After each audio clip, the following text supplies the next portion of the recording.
nunca has visto. Nada igual en Cruz de Lota, Neon Colors, el espectáculo que te deslumbrará.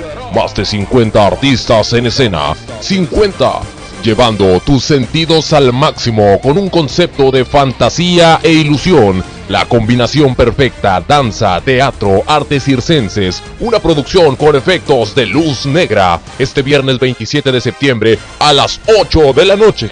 No lo olvides, la cita es este viernes 27 de septiembre a las 8 de la noche. Única función.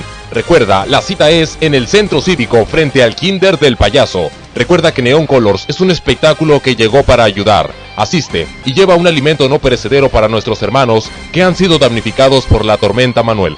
Ayuntamiento y DIF municipal te invitan. Recuerda, Neon Colors, el espectáculo que te deslumbrará.